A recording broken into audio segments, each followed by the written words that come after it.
వీటెన్ news కి స్వాగతం.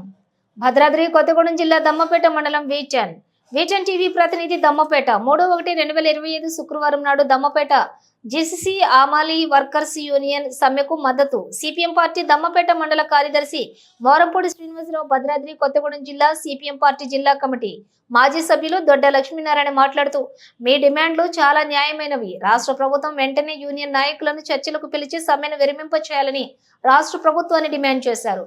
గతంలో జీసీసీ హమాలీలతోటి చేసుకున్న ఒప్పందం ప్రకారం వారికి రావాల్సినటువంటి ఏరియాలు మొత్తం వెంటనే చెల్లించాలని, ఉద్యోగ భద్రత కల్పించాలని, పిఎఫ్ సౌకర్యం కల్పించాలని, వాళ్ళ డిమాండ్లు మొత్తం పరిష్కారం చేయాలని ప్రభుత్వాన్ని డిమాండ్ చేశారు.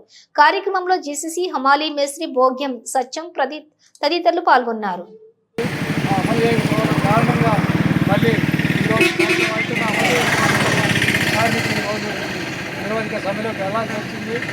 ప్రభుత్వం చేసేటటువంటి దుబారాల కంటే కార్మికులకు ఇస్తే చాలా ఉపయోగకరంగా ఉంటుంది.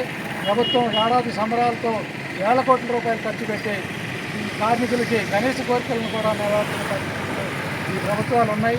ఈ ప్రభుత్వాలు గతంలో మనం టెంట్లు వేసుకుంటే ఆ టెంట్ల దగ్గరికి వచ్చి మేము అధికారంలోకి వస్తే 26,000 జీతం ఇస్తామని చెప్పి పెద్ద పగల్బాలు పలికారు. ఆ కోరికలను అమలు చేయమని ఇప్పుడు ప్రజానీకం కోరుతూ ఉంది. ఈ హమాలీల యొక్క సమ్మెను కనుక వీళ్ళు 2-3 రోజుల్లో పరిష్కారం చేయకపోతే వచ్చేది పండగ సీజను.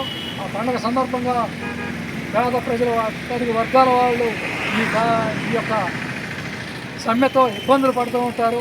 అందుకనే ప్రభుత్వం తక్షణం జోక్యం చేసుకొని ఈ సమ్మెను నిర్మించే విధంగా అధికారులు, ప్రభుత్వ మంత్రులు దీనిలో చొరవ తీసుకొని ఈ సమ్మెను విరమింపజేస్తారని కోరుతూ ఈ అవకాశం ఇచ్చిన మీ అందరికీ ధన్యవాదాలు తెలియజేస్తూ